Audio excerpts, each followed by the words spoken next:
all, I want to thank you all for getting up and spending your Saturday morning with a poor boy from the projects of Atlanta like myself. And it's always a blessing to come back to Lexington, Kentucky. You know, I'm a kid from Atlanta, but the work of my adult life has been in the state of Kentucky. And I was riding in with my best friend in the world, Keith Jackson. Y'all know Keith. Keith is Lexington's own first black fire chief in this city. Stand up, Keith. Pretty boy, let the people see you so they know that you actually here. Turn around. Ladies, he is single now. So, you know, if you want a good man in your life, that is the man to get with. You know somebody special to you when you make them your daughter's godfather. Because really and you know, he's the godfather to my daughter, I'm the godfather to his daughters, and what that means in our circles, he's a project kid too. What godfather really means for us is, if we die out here in these streets doing this work, you'll take care of my baby, right? I mean, that's what that means. But, so I love this man, and driving in this morning, we always have great conversation. But certainly thanks to Brother Clark Williams for asking me to do this, and thanks to Brother George Brown, who I go way back with. Way back. I mean, George Brown was there when I was coming into manhood. Keith and I both were coming into manhood. George Brown has saved me from a lot of things, and where I was not always the considerate, upstanding professional you see standing before you today. There were many twists and turns in my life where I could have and probably should have ended up not in jail, but in prison. And people like George Brown and Sammy Brooks and Willie Edwards, you know, my fraternity brothers here, and certainly people here at the University of Kentucky like Chester Grundy. I'm sure many of you know Chester Grundy, Buzz Burnham, you know, good brothers who just looked out for me during my time here at the University of Kentucky. And it's an interesting thing for me because I work at the University of Louisville, but I have deep-seated love for UK. UK gave me an opportunity that a lot of places would not have. Had some faith in me to fund my education to get a PhD. And less than 2% of the people in this country have a PhD. And there's a very small percentage of people who have PhDs who are as crazy as me. And so I appreciate UK for putting up with me, and I appreciate God for blessing me to make the acquaintance of these brothers and sisters along the way, and I appreciate you for making this feel like home. Let's also give it up for Sister Scott, Sister Martinez, Brother Ford, and Brother Wallace for such an outstanding morning panel and issues that were raised. I mean, when I come back to Lexington, the danger in speaking in Lexington, I can take up the entirety of my time talking about Lexington and my experiences at UK. And I don't want to do that, so I want to move on past the love fest. But it is a blessing for me. I'm certainly humbled. So when George and Clark asked me to do this, you know, I always tell George, you know, how can I put this? If George asked me to do something, I say yes before I ask him what he's asking me to do. This is my relationship with George Brown.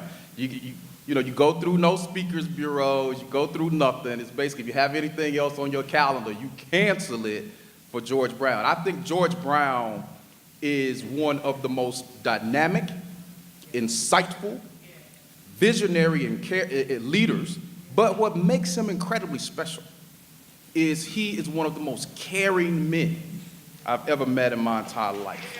George Brown, I like to say, is really a brother who taught me how to love in a different way.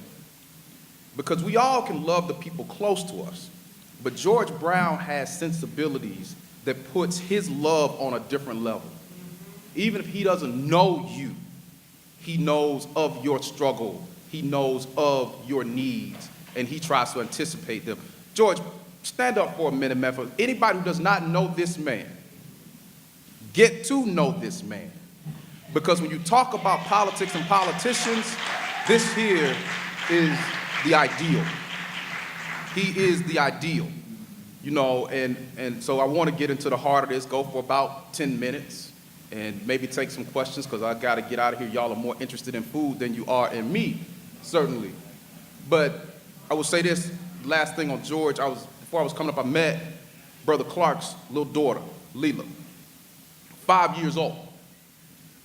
And what we miss in this, with the work that we're doing, no matter what your race, ethnic background, gender, sexual orientation, religious choice, no matter what it is, what a lot of people miss is that this work that we're doing out here, and it is what I think is a humanization project, as we try to make the world anew. And black people and their allies have done it before, and we can do it again. But what we miss sometimes is this is not about how much money you can make. It's not about how much glory you can achieve. It's not about the positions that you can garner. What it's really about is those babies.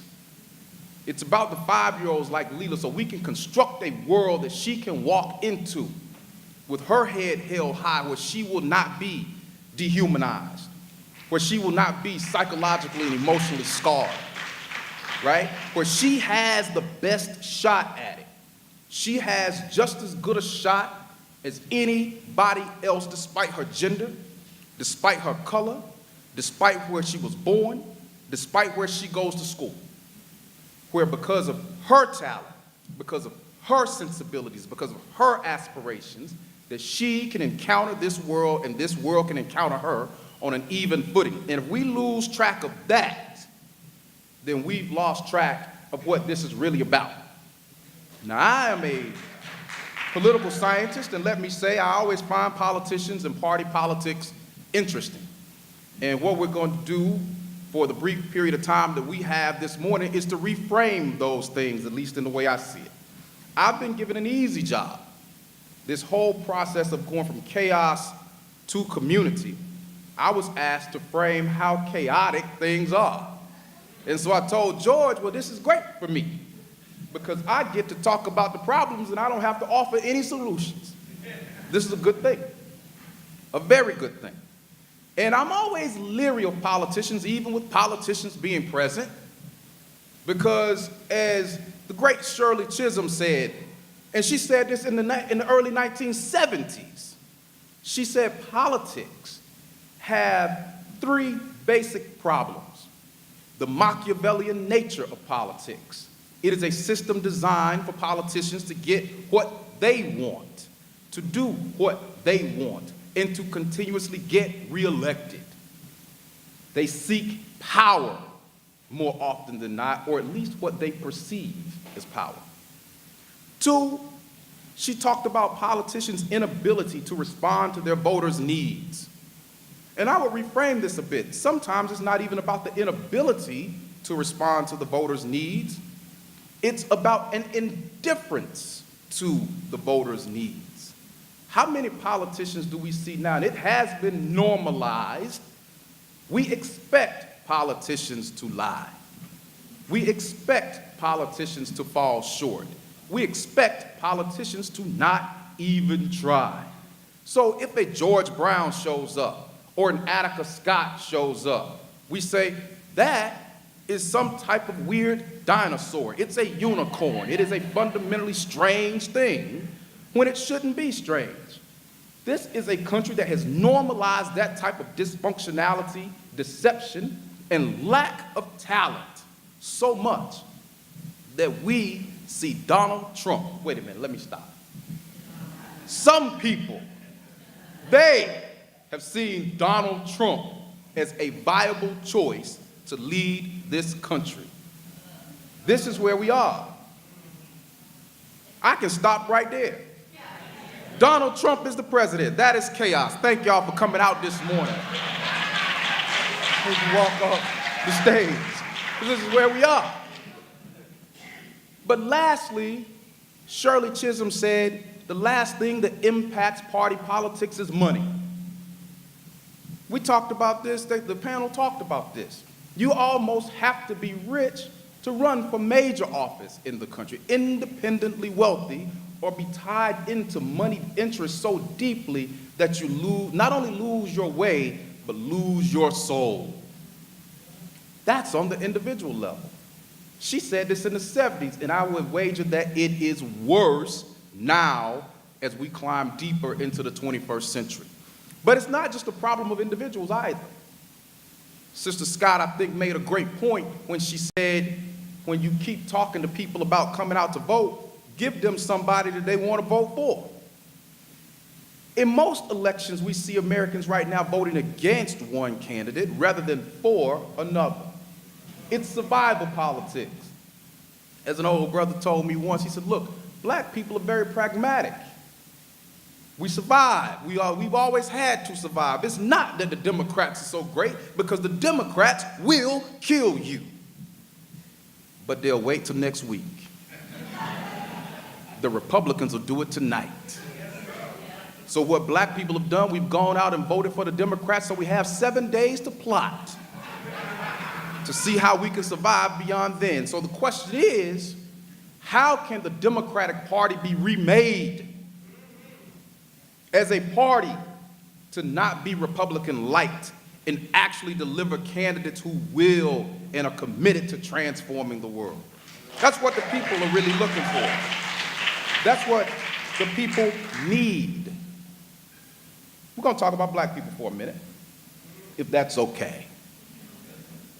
Because it's always amazing when I'm always amazed by us having gatherings and people immediately make the conversation multicultural or multiracial or multi-ethnic.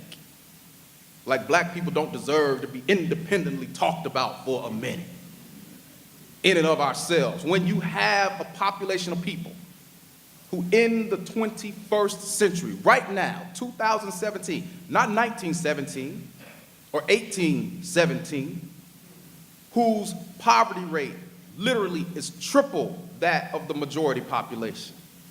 Right now, over a quarter of black people in this country are impoverished. Well over a third of black children are impoverished. Then we need to talk about that, because that is a state of emergency. We live in a country right now where black men are only 4 to 5% of the population of this country, but make up almost half the jail and prison population of this country. That deserves to be talked about in and of itself. If people want to partner with us in talking about that and paying attention to that, then fine. But if you want to dilute that conversation, then I am bold enough and committed enough to tell you to step out of the room. Right now, we live in a country where we have never seen a generation of black people where more than 18% of black males and more than 21% of black females get college degrees. That's just bachelor's degrees. And in the economy as it's set up today, a bachelor's degree means little more than a high school diploma did a generation ago. This is what we're facing. This is what we're dealing with. Incredibly high rates of unemployment and underemployment. People working full-time jobs, but politicians making decisions that give corporations the right to deny people health care, to deny people benefits, to deny people retirement, right? So this is a struggle that we know up close and personal, but a lot of people don't. We have people commenting on the ghetto. It ain't never spent a single hour there. We have people offering legislation on the poor and never interact with them. We often even see our own. We see our own who get to where they think they need to be, Janine Hampton, and turn on their communities. We see our people so psychologically damaged globally that we see situations like Sammy Sosa, who has literally turned himself into a white man. That ain't saying there's anything wrong with white people. What racists always say, I'm not a racist, I have black friends. Really, you got one. I have white friends. So I'm not casting any aspersions, I'm speaking to reality. When you have somebody so psychologically damaged that they physically transform themselves in that way, that is not a commentary on them as an individual. It is a commentary on a society that despises that skin tone so much that it prompts people to make these choices. I love sports. I'm happy as I don't know what the football is back. One of the most celebrated announcers in the country is a fellow named Mike Tirico. Clearly black. Came out a few weeks ago and said he ain't black. You can look at him and tell he's black. Say he's Italian. Don't understand. There is a difference between racial groups and ethnic groups. As Condoleezza Rice had to tell George W. Bush when he traveled to Central America, he go, oh, there are African Americans here? She goes, Mr. President, they're not African Americans, they're black people, and black people are all over the world. Well, I thought all black people were African American. No, those are black people in America. So you want to talk about talent? Attica Scott, I think, was right on. Love him or hate him, you look at Barack Obama and you might not like his politics. I certainly had some arguments against his politics, but the brother is talented. Look at the people he was sandwiched between. George W. Bush and then this guy. This is what we're facing. And folks say that black people got work to do. White woman asked me a few months ago, and she's still on the Hillary thing, and she was in tears. And she said, why did women abandon Hillary? I just don't understand why women abandon Hillary. And I said, hey, you need to reframe that question, right? Black women, over 90-some-odd% of black women voted for Hillary Clinton. I ain't even getting into whether she deserved it. That's another issue. But over 90-some-odd% of black women voted for Hillary Clinton. Okay? Black women were her most loyal constituency. Meanwhile, almost 55% of white women voted for Donald Trump. So your question must be reframed, right? The question is, why did white women abandon Hillary Clinton? As my grandmother said, everybody has to carry their own water. So just like black folk got some issues that we got to address, the white community has some issues that it has to address too. Why is it that we live in a country where we have a certain percentage of people that value dogs more than they value black people? That's a serious question. Why is it that we live in a country where these people, police officers, you talk about Blue Lives Matter, we have people killing our children.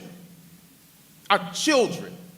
Tamir Rice was a 12-year-old child playing in a park, shot down by police officers within 3 seconds of arrival. And the city of Cleveland said that he was responsible for his own death. And when we speak to these things, folks say, oh, you're anti-police. Have you lost your mind? How in God's name can you, upon reflection, say that that is good policing? How can you, upon reflection, say that this child deserved to die? And it happens again and again and again. How did we get to this place? In my last 5 minutes, George. Chaos or community. How did we get to this chaos? For those of you who like bullet points and are taking notes, let's go to school for a minute. There are 3 levels in any oppressive system. 3 levels in any oppressive system. I like to call them the 3 I's. Most oppressive systems that you see start with imposition. And on this impositional level, one group forces itself on another group, usually through the use of violence. Think historically in the context that we're talking about. You see that imposition has happened. But now you cannot rule any group of people by perpetually using violence. The threat can be there, but you can't always do it. Why? Because eventually people see exactly what's going on. So that leads us to the second level. After the imposition has occurred, the second level is ideological. When people are forced upon other people, when this type of oppressive state exists, the ideological level is this smooth criminal level where you convince oppressed people that their oppression is in their best interest. We've heard this, right? If you were left in Africa, you would have been uncivilized. Look at what's going on in Africa now.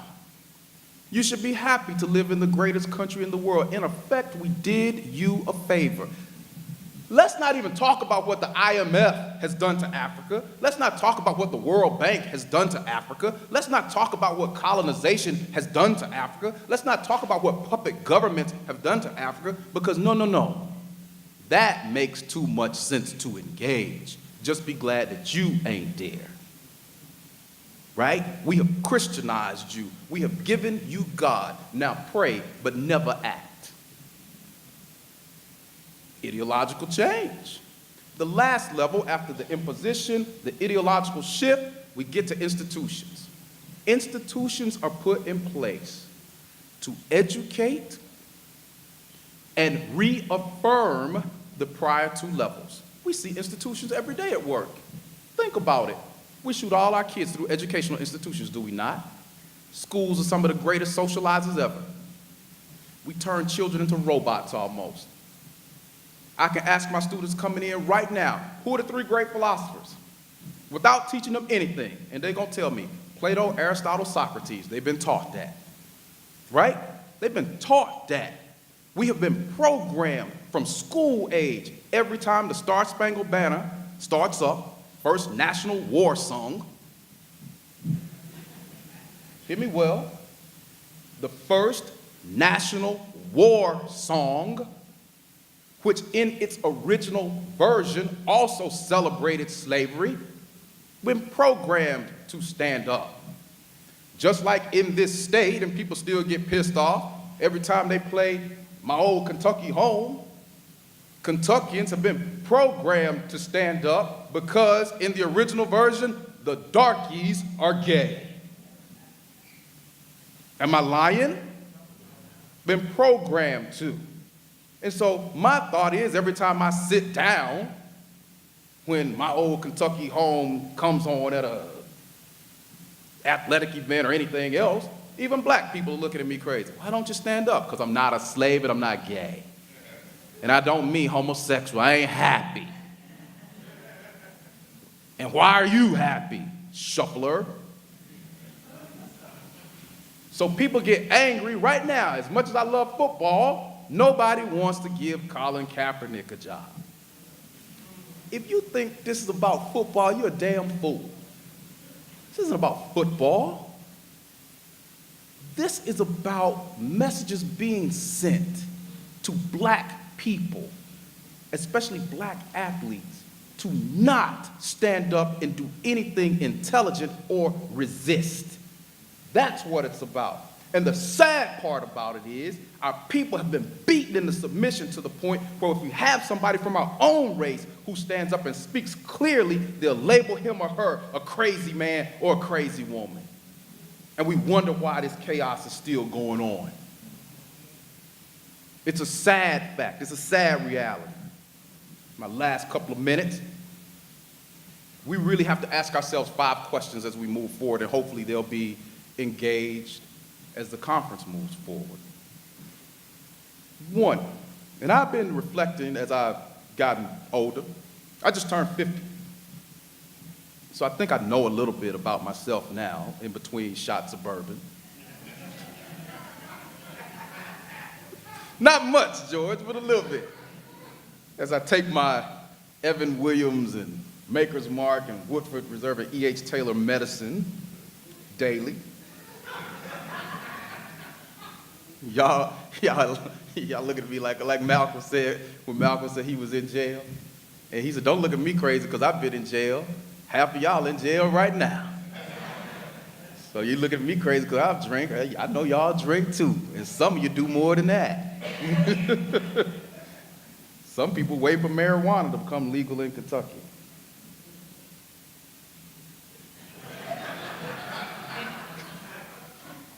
But as I've reflected on this idea of community and where we go, I'll leave you with these 5 questions. And yes, I wrote these when I was drinking. 1, how do we maintain perspective and accuracy in the face of dilettantism and deception. I repeat, how do we maintain perspective and accuracy in the face of dilettantism and deception? You know what deception is. Let me tell you what a dilettante is for those who don't know.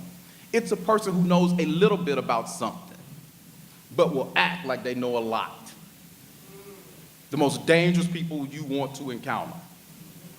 People who know very little but think they know everything. If you think you know everything, you can learn what? Nothing. 2, how can we maintain dignity in the face of disrespect and dismissal? Let me tell you what gangster politics are. Normal politics are when people try to fool you a little bit by sending things through the legislative process that gets muddled. Paulo Freire called it mysticism. Gangster politics is like what's going on at the University of Louisville now, where the administration will come out and say, hey, we're going to take your money, and now what you going to do about it? Don't even hide it, right?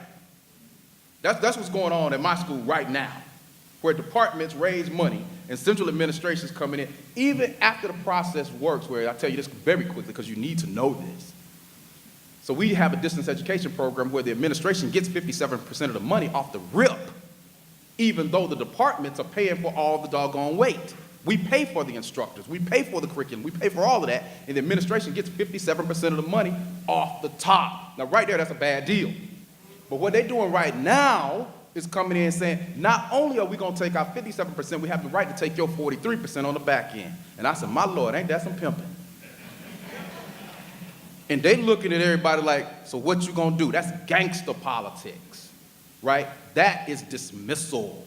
That's what's going on in this country, where people can say, yeah, we'll kill your men, we'll kill your women, we'll even kill your children, and now what are you gonna do? That's what we're facing, if you wanna be real about it. And we're keeping it real this morning, right? So what do? How do we maintain dignity in that? 3, how do we maintain humanity in the face of wanton oppression? Just obvious. So 2 and 3 are related, just obvious oppression.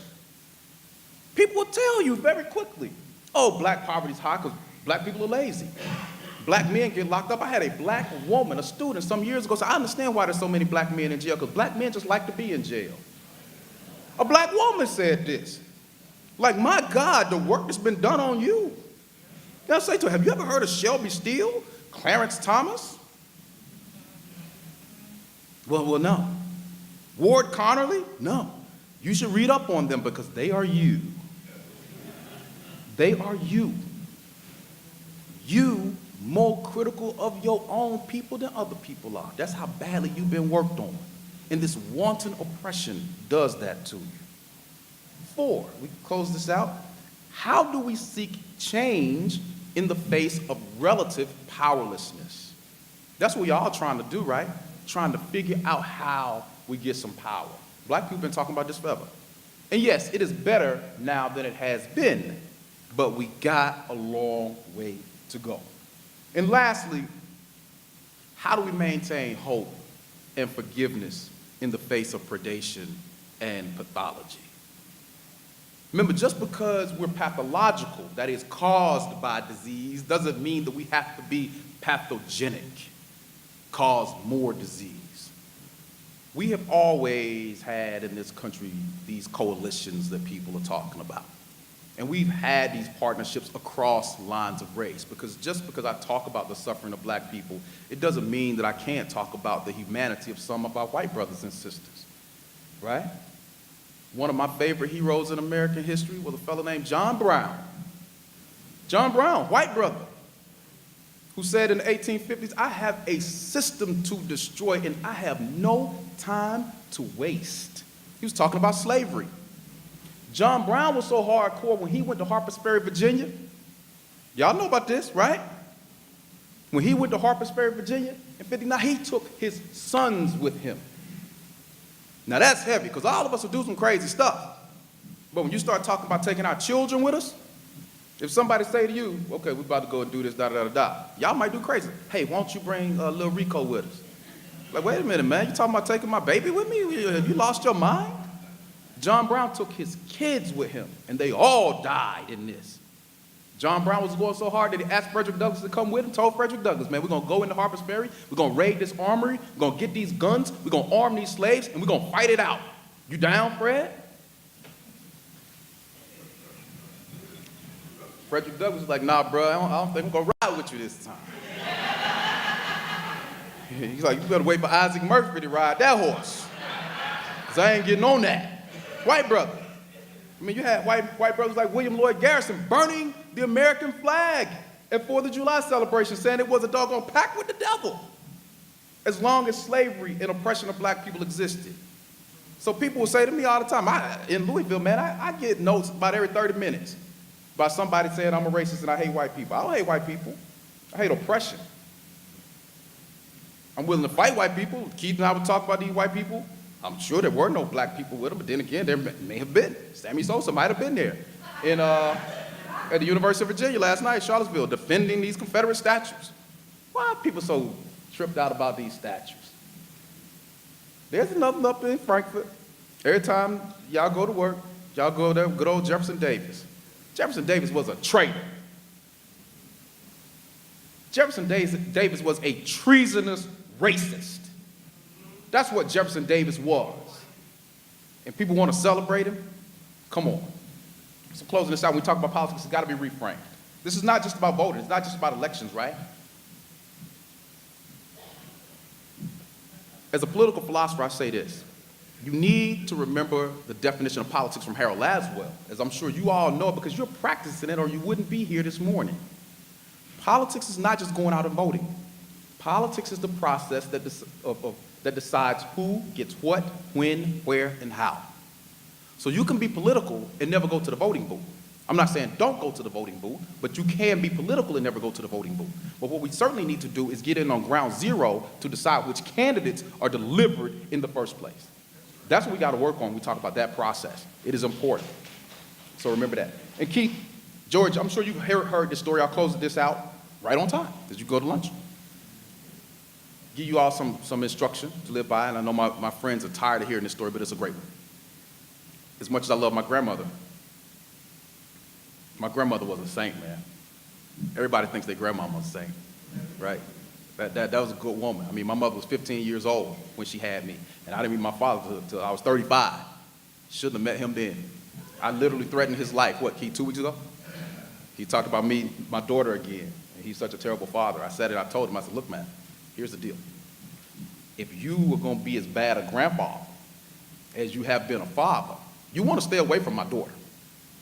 Well, just let me see the baby son. Hey, again, let me be clear, bro. If you do anything to hurt or disappoint my child, I will hunt you down and I will kill you.